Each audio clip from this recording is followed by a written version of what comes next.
Assalamualaikum warahmatullahi wabarakatuh. Hari ini kita akan mempelajari mengenai hidrokarbon. Senyawa kimia, kita tahu bahwa senyawa kimia itu banyak sekali yang ada di muka bumi ini. Ya nggak? Coba kamu sebutin senyawa kimia apapun itu, pasti banyak banget, ya nggak? Tapi secara garis besar, senyawa kimia itu dibagi menjadi dua, yaitu anorganik dan organik. Nah, berdasarkan definisinya atau berdasarkan sumbernya, anorganik ini merupakan senyawa kimia yang berasal dari bukan makhluk hidup, sedangkan yang organik tentu yang berasal dari makhluk hidup. Semua pasti setuju dengan definisi ini ya. Nah, contoh dari senyawa organik contohnya seperti karbohidrat, terus ada protein, ada lemak, dan lain sebagainya. Nah, tapi ada seseorang nih namanya Wohler nih, Mas Wohler ini, ya maaf Mas Wohler ya. Jadi Wohler ini mampu membentuk atau mensintesa suatu senyawa organik yaitu yaitu CONH2 dua kali ini adalah senyawa kimia dari urea. Nah, urea ini adalah salah satu jenis senyawa organik, tapi dia dapat disintesis dari NH4CNO. Sedangkan NH4CNO ini adalah salah satu jenis dari senyawa kimia anorganik. Berarti definisi yang sebelumnya mengatakan bahwa senyawa kimia berdasarkan sumbernya anorganik bukan dari makhluk hidup dan organik berasal dari makhluk hidup itu bisa kita bantah. Ya, kenapa bisa kita bantah? Karena contohnya ada nih yang dibikin sama Pak Wohler ini. Dia mampu membuat suatu atau mensintesis suatu senyawa organik yang sumbernya dari senyawa anorganik. Untuk itu definisinya apa dong kalau gitu? Nah, sebelum kita melanjutkan definisinya, kita perlu tahu dulu nih senyawa organik itu contohnya apa aja. Yang pertama ada karbohidrat, ada lemak, ada protein, ada minyak bumi. Banyak sekali contohnya, ya. Nah, secara garis besar kalau kita perhatikan, karbohidrat itu disusun dari karbon, hidrogen, dan oksigen. Contohnya seperti glukosa, yang paling kalian kenal deh. Kemudian yang kedua ada lemak. Lemak itu biasanya disusun oleh karbon, hidrogen, oksigen, dan juga fosfor.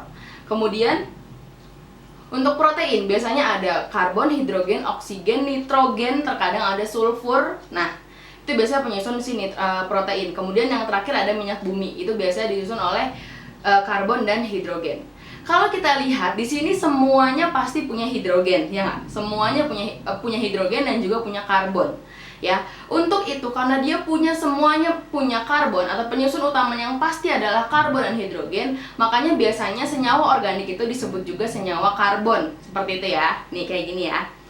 Nah, kemudian senyawa karbon. Senyawa karbon itu gimana caranya kita bisa membedakan senyawa karbon atau senyawa organik sama yang bukan senyawa organik? Nah, kalau senyawa karbon ini kalau dibakar itu dia akan menghasilkan CO2 plus H2O. Terus gimana caranya kita bisa tahu oh ini nih karbon dioksida, oh ini nih air gitu. Kita bisa menggunakan cara-cara untuk membuktikan bahwa adanya CO2 dan H2O. Untuk membuktikan adanya CO2 kita bisa menggunakan air kapur atau CaOH 2 kali kalsium hidroksida, maka dia kalau terindikasi ada CO2 hasilnya akan menghasilkan larutan yang keruh atau di situ sebenarnya adalah CaCO3 gitu ya. Nah, CaCO3 adalah air kapurnya gitu ya. Kemudian yang kedua adalah untuk menentukan adanya air atau tidak, kita bisa menggunakan kertas kobalt biru. Nah, kertas kobalt biru ini kalau dia mengindikasi adanya air, dia pasti akan berubah menjadi warna merah muda seperti yang digambar ini ya. Oke, kita lanjut. Sekarang kita balik lagi ke senyawa kimia. Nah, jadi senyawa kimia tadi ada anorganik sama organik. Kalau katanya berdasarkan dari makhluk hidup sama yang bukan, katanya itu salah. Terus berarti dia itu definisinya apa? Jadi kita bisa mendefinisikan bahwa organik itu adalah tadi senyawa karbon gitu ya. Ada karbohidrat, protein, lemak dan lain-lain. Kemudian anorganik. Nah, anorganik ini tadi dia kan organik punya kata-kata senyawa karbon. Artinya yang punya karbon biasanya dia adalah senyawa organik. Terus gimana kalau misalnya ada CO, ada CO2, ada ada Na2CO3. Kemudian ada KCN. Itu mereka semua punya karbon. Tapi apakah kita bisa menggolongkan mereka itu ke golongan senyawa karbon atau senyawa organik? Tidak juga ya. Mereka tetap miliknya senyawa anorganik. Nah, maka itu bagaimana cara membedakan atau membedakan senyawa organik dengan senyawa anorganik dan bagaimana kita mendefinisikannya. Jadi secara garis besar kita bisa mendefinisikan senyawa karbon atau senyawa organik dengan senyawa anorganik adalah berdasarkan sifat-sifat kimianya. Jika kita membicarakan soal sifat kimia, artinya kita sedang membicarakan reaksi di dalamnya atau sifat atau karakter yang dimiliki oleh senyawa-senyawa tersebut. Sekarang kita lihat dulu perbedaan antara senyawa organik atau senyawa karbon dengan senyawa anorganik. Yuk, yang pertama adalah memiliki ikatan kovalen. Untuk senyawa organik, dia memiliki ikatan kovalen. Kalau kalian lupa apa itu ikatan kovalen, apakah itu ikatan ion, ikatan logam, kalian bisa cek di video saya sebelumnya. Kemudian kalau senyawa anorganik, dia biasanya secara umum itu dia berikatan secara ionik. Oke? Nah, tapi ada beberapa contoh, terutama yang ada karbonnya, seperti yang tadi sebelumnya saya jelaskan, ada CO2, ada CO, ada 2CO3 gitu ya.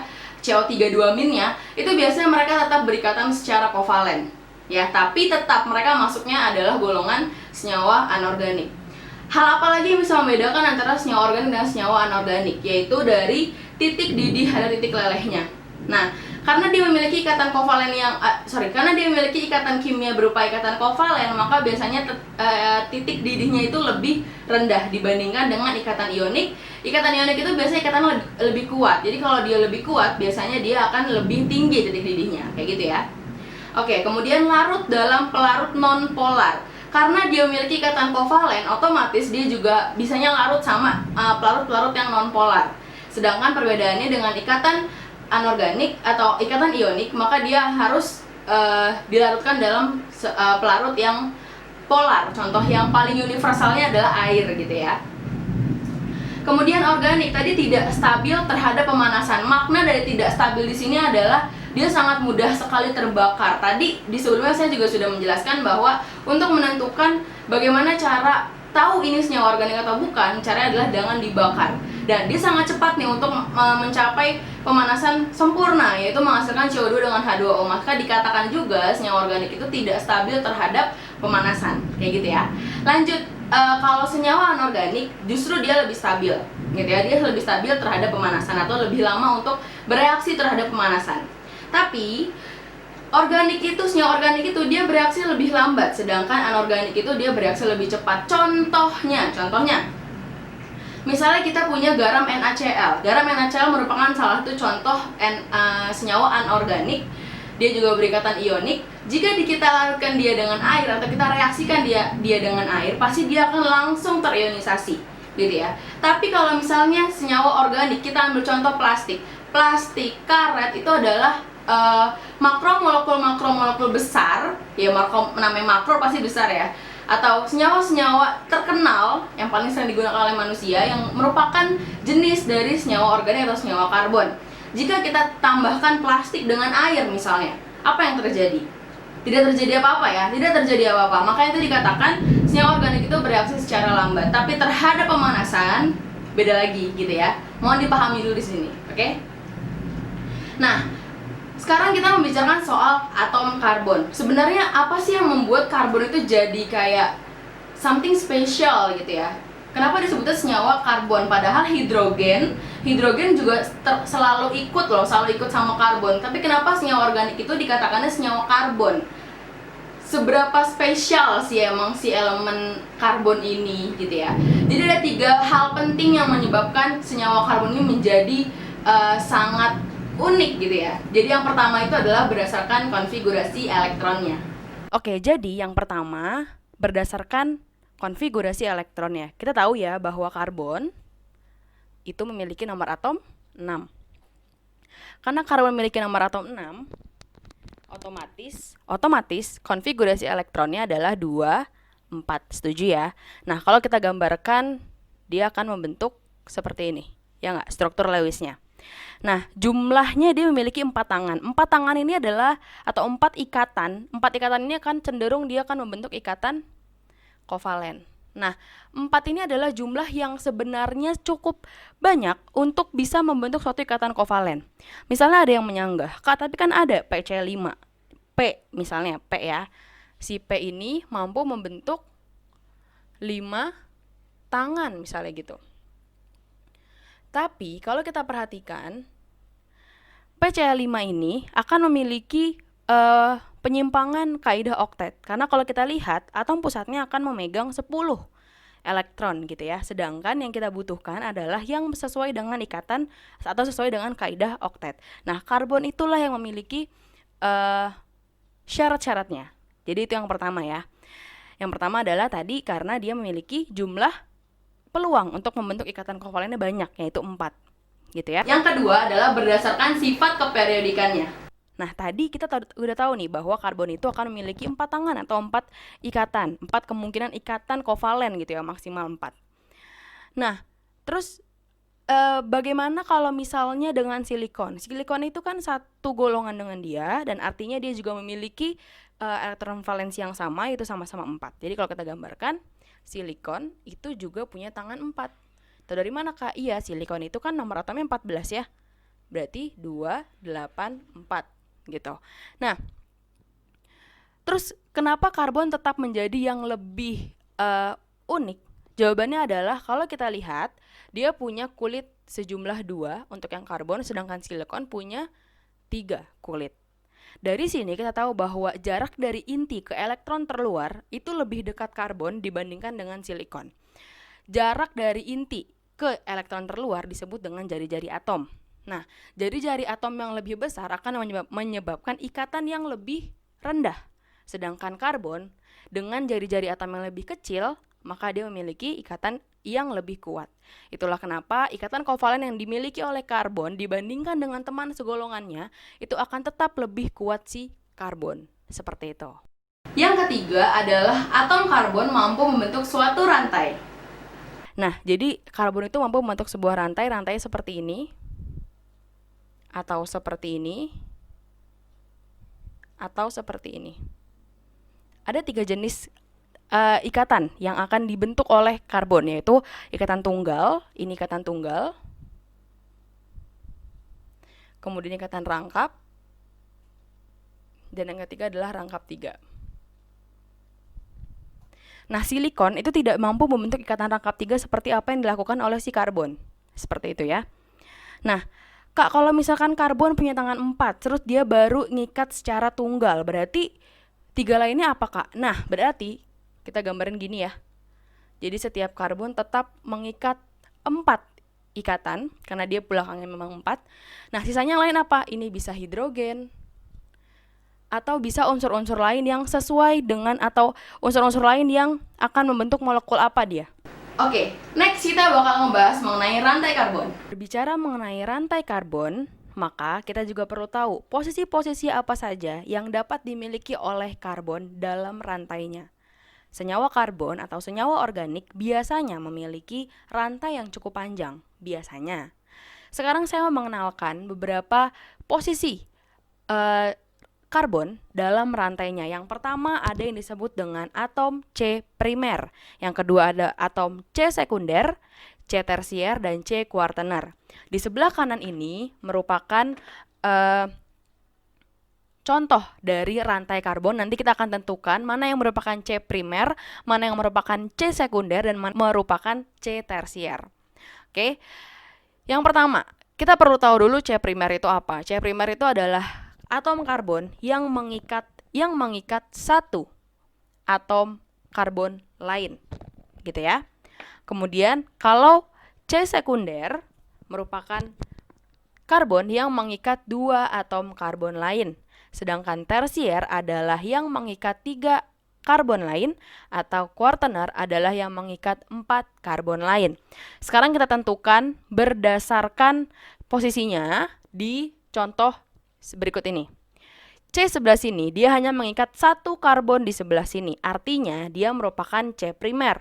Kalau C primer kita bisa berikan dia tanda 1. Kemudian mana lagi yang merupakan C primer? Ya, yang merupakan C primer biasanya berada paling ujung. Yang ini,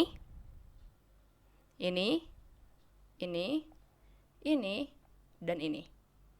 Karena mereka hanya mengikat 1 karbon saja. Kemudian C sekunder yang mengikat 2 karbon. ada di sebelah sini. Kita berikan tanda 2. Karena mengikat 1 dan 2 karbon lainnya. Apakah ada lagi karbon sekunder dalam rantai ini? Tidak ada ya. Kita lanjut ke C tersier. C tersier adalah C yang mengikat 3 karbon lain. Contohnya adalah seperti yang di sebelah sini. Dia mengikat 1, 2, 3 karbon lain. Apakah masih ada lagi? Masih ada. Sebelah sini. Sebelah sini adalah atom karbon tersier. Terakhir, C quaterner. C quaterner adalah yang mengikat 4 karbon C. Tentunya yang ini ya. Karena dia mengikat 4 karbon lainnya. Untuk C primer, biasanya dia disebut dengan CH3 karena satunya sudah diikat dengan karbon lain, maka 3 sisanya biasanya dia berikatan dengan hidrogen. Untuk CH2 di C sekunder, kemudian untuk C tersier adalah CH, dan untuk quaterner cukup C saja. Seperti itu. Nah, tadi kalian udah pada ngerti ya, kalau rantai karbon itu dia terdiri dari karbon dan hidrogen. Makanya kita bisa sebut rantai tersebut disebut dengan hidrokarbon atau terdiri dari hidrogen dan karbon. Sekarang aku mau memberikan kalian penggolongan-penggolongan hidrokarbon secara garis besar atau peta konsepnya. Hidrokarbon secara garis besar dibagi menjadi 3. Yang pertama itu alifatik, kemudian ada alisiklik, dan yang ketiga adalah aromatis, gitu ya. Nah, untuk alifatik itu dibagi menjadi 2. Yang pertama itu ada jenuh dan tak jenuh. Kemudian untuk yang jenuh itu ada alkana, sedangkan yang tak jenuh ada alkena dan alkuna. Sedangkan alisiklik itu artinya rantai yang tertutup, sedangkan alifatik itu artinya rantai yang terbuka. Alisiklik juga sama, dia dibagi menjadi 2, ada yang jenuh dan tak jenuh. Kalau yang tak jenuh lagi-lagi dia alkena dan alkuna, sedangkan yang jenuh adalah dia alkana. Yang ketiga, dia adalah aromatis. Dari namanya aja aromatis, berarti dia ada aroma yang dikeluarkan. Ini disebut dengan benzena. Oke? Next adalah kita mau ngebahas mengenai penamaan hidrokarbon. Oke? Penamaan hidrokarbon. Yang pertama, dari IUPAC, kalian itu harus punya aturan-aturan. Tapi sebelum masuk ke aturannya, silakan kalian lihat dulu slide di sebelah saya ini, dan silakan kalian screenshot, kalian pause untuk bisa mencatat atau menghafal terlebih dahulu nama-nama Latin dari 1 sampai dengan 10 agar bisa memberikan nama pada suatu senyawa hidrokarbon. Sudah? Oke, kita lanjut yang kedua. Kalau kalian sudah tahu penamaannya, nama-nama Latinnya, kita lanjut yang cara-cara menentukan nama dari hidrokarbon. Aturan IUPAC untuk penamaan kimia. Yang pertama adalah rantai C terpanjang dipilih menjadi rantai utama. Nah, terus gimana kalau misalnya ada 2 rantai, kalau kita hitung ada berapa, misalnya ada 2 yang panjangnya sama, terus gimana kita pilihnya? Pilihlah yang paling banyak cabangnya. Oke? Kita lanjut contohnya. Contohnya seperti ada di gambar berikut ini. Saya lihat ke sini ya, di sini LCD di sini. Nah, dari sini kita memilih rantai utamanya adalah yang 1 sampai dengan 5. Bukan yang 1, 2, 3, kemudian turun ke bawah. Bukan yang seperti itu. Ya, jadi kita pilih yang paling panjang. Di sini yang paling panjangnya adalah yang 5. Karena dia yang paling panjang adalah jumlahnya C-nya 5, berarti nama 5 tadi apa sebelumnya? Nah, ini adalah penamaan untuk alkana. Karena untuk alken dan alkuna ada beberapa sedikit perbedaan. Oke, ada 3. Jadi namanya adalah menjadi 3 metil pentana, ya. 3 metil pentana. Nama atau rantai utamanya sebagai induk kita tuliskan di paling ujung. Ya, di paling ujung seperti ini. Oke. Kita lanjut. Cara yang kedua adalah cabang dari rantai utama dengan substituen hidrokarbon gugus alkil diberi nama dengan mengganti akhiran ana pada alkana menjadi il. Jadi gini, maksudnya tadi kan kalian udah tahu nih, misalnya ada oktana, misalnya, tapi oktana ini menjadi suatu cabang, maka namanya jadi oktil lah, seperti itu. Ya, simpelnya seperti itu. Kalau dia berperan sebagai cabang, maka namanya kita ubah menjadi belakangnya il. Metana, metil, kayak gitu. Oke? Kita ambil contoh. Misalnya metana di sini menjadi cabang, maka namanya dia menjadi metil. Misalnya ada etana menjadi cabang, berarti dia etil. Kapan dia berperan sebagai cabang? Dia akan berperan sebagai cabang jika dia tidak diikutsertakan sebagai induk. Karena induk itu yang include pada rantai yang terpanjang. Jika dia tidak masuk ke rantai yang terpanjang, berarti dia berperan sebagai cabang. Kalau dia berperan sebagai cabang, maka nama akhirannya menjadi il atau dia berperan sebagai substituen, gitu ya. Nah, berikut ini adalah tabel yang perlu kalian ketahui mengenai nama-nama cabang yang mungkin bisa kalian gunakan dalam memberikan nama hidrokarbon. Bisa kalian screenshot dulu. Oke, kita lanjut ya. Kita lanjut yang poin ketiga. Poin ketiga adalah atom-atom C pada rantai utama diberi nomor secara berurutan dengan salah satu ujung rantai yang posisi cabangnya mendapat nomor terkecil. Berarti kita harus start, maksud nomor satunya itu tuh harus dimulai dari yang paling dekat sama cabang. Ini berlaku untuk alkana. Nah, perbedaannya dengan alkena sama alkuna apa? Kalau alkena sama alkena itu memiliki rangkap 2, kalau alkuna itu memiliki rangkap 3. Yang di alkena itu kalau kita mau menomorkan, maka kita harus nomorkan atau nomor terkecilnya itu harus start dari yang paling dekat sama rangkap. Oke? Ya, seperti itu. Tapi kalau alkana karena dia sifatnya tunggal dan tidak ada cabang di situ, jadi kita harus memberikan nomor awal terkecilnya dari mulai yang paling dekat dengan cabang. Paham ya? Kita ambil contoh misalnya di sini ada 2 metil pentana. Ya. Jadi kita berikan nomornya 1 dari sebelah kiri. Bukan dari yang sebelah kanan. Kita ambil sebelah kiri. Kenapa? Karena cabangnya atau si metilnya ini C1 tuh berarti metil ya. Cabang C1 itu metil. Itu paling dekat dari sebelah kiri. Beda kalau misalnya kita hitung dari sebelah kanan. Kalau dari sebelah kanan, pasti jatuhnya cabangnya itu di nomor 4. Terlalu besar. Kita harus menomorkan cabang dengan nomor terkecil. Sampai sini paham ya? Oke. Lanjut. Untuk substituen cabang yang sejenis dinyatakan dengan awalan di, tri, tetra, penta, dan seterusnya. Di untuk 2, tri untuk 3, tetra untuk 4, penta untuk 5 dan seterusnya ya. Kita ambil contoh misalnya di sini. Nah, gimana cara kita menamakan ini semua? Jadi kita bisa namakan, kita start nomor 1 dari sini ya. Dari sini kita bikin induknya ini 1, 2, 3, 4 seperti itu. Nah, perlu kalian ketahui, kamu sebenarnya bebas untuk memberikan nomor satunya dari sebelah kiri atau sebelah kanan karena cabang terdekatnya sama-sama di nomor 2. Ya, baik dari sebelah kiri atau sebelah kanan. Kita ambil dari sebelah kiri. Dari sebelah kiri, di sini ada cabang pertama ketemu adalah metil.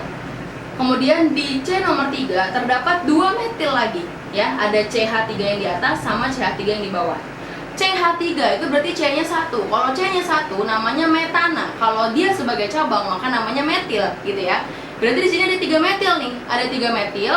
Nah, tadi dia bilang, oh cabangnya ini sejenis. Kalau sejenis berarti bisa diapain? Bisa dijadi satukan. Nah, jadinya apa? Jadinya seperti ini. 2,3,3 trimetil butana. Sorry, itu harusnya butana ya, bukan pentana. Salah ya, ini salah. Harusnya butana. Oke? Nah, kemudian bagaimana kita bisa menomorkannya? Jadi yang pertama itu kita tulis nomornya dulu dari mulai yang paling kecil. 2,3,3 gitu ya. Walaupun di nomor 3-nya ada 2 kali nggak masalah. Nggak masalah gitu ya. Trimetil pentana. Tri menunjukkan bahwa ada 3 metil. 2,33-nya di sini adalah memberikan di mana sih trimetil itu adanya gitu ya. Oke, kita lanjut ke poin yang terakhir yaitu poin yang kelima. Substituen cabang ditulis berdasarkan urutan alfabetik. Awalan substituen seperti tri, n, sek, ters diabaikan dalam pengurutan alfabetik kecuali awalan iso tidak dapat diabaikan. Kalau kamu bingung iso emang yang mana kak, kamu back lagi, kamu mundurin lagi videonya ke yang tadi aku jelasin mengenai tabel-tabel cabang. Itu ada isopropil, isobutil. Nah, kamu bisa lihat di situ, ya. Oke. Nah, di sini di poin 5 ini mengatakan bahwa cabang ditulis berdasarkan ukuran alfabetik. Berarti ya A duluan, B abis itu, C selanjutnya gitu ya. Oke, kita ambil contoh misalnya di sini ada ya seperti ini. Kamu mau nomor 1 dari mana? Tentu dari sini ya. Dari sini ya, dari sebelah kiri. Terus kita ambil induknya yang paling panjang itu yang lurus, ada 8. Jadi kita bisa tebak bahwa akhirannya adalah oktana. Dan kita lihat di nomor 2 ada metil, di nomor 4 ada etil. Etil itu C-nya 2. Di sini ada CH2, CH3. Kalau dipecah kayak gitu sebagai cabang berarti C-nya 2. Kita bisa langsung tulis itu etil gitu ya. Kemudian di nomor 5 itu terdapat metil. Oke? Berarti kita bisa tebak namanya seperti ini. 2,3 dimetil 4 etil oktana. Ya, jadi yang metil-metil itu diduluin, maksudnya dibarengin aja karena kan dia sejenis tuh. Nah, nanti yang beda pisahin sendiri. Kayak gitu. Tapi apakah ini benar? Kita cek. Ternyata ini masih salah. Kenapa salah? Karena kalau kita lihat di sini dimetil dengan etil. Logikanya kan D sama E duluan D. Tak dulu. Kalau depannya kemudian tri, tetra, N itu tidak masuk ke alfabet. Kamu baca lagi yang bagian atas. Ya. Dia tidak masuk ke alfabetik, tidak terhitung. Jadi yang kita hitung tetap metil dengan etilnya. Metil sama etil duluan etil berdasarkan alfabetiknya, ya enggak? Berarti namanya yang benar adalah 4 etil 2,3 dimetil oktana. Oke? Jadi kita mulai dulu dari alfabetik paling rendah. Kemudian untuk penomorannya kita kelompokkan yang sesuai dengan jenisnya. Kayak gitu ya. Nah, kalau berbeda jenis seperti ini, tadi kan kamu udah belajar kalau misalnya cabangnya itu barengan. Jadi kita bisa barengin nih, jadiin satu aja. Tapi kalau pisah berarti nomor, nama cabang, nomor lagi, baru nama cabang lagi. Gitu ya. Oke. Terakhir dari saya, semoga kalian bermanfaat. Kalau kamu merasa video ini bermanfaat, silahkan subscribe dan jangan lupa tinggalkan like di bawah ini. Terima kasih.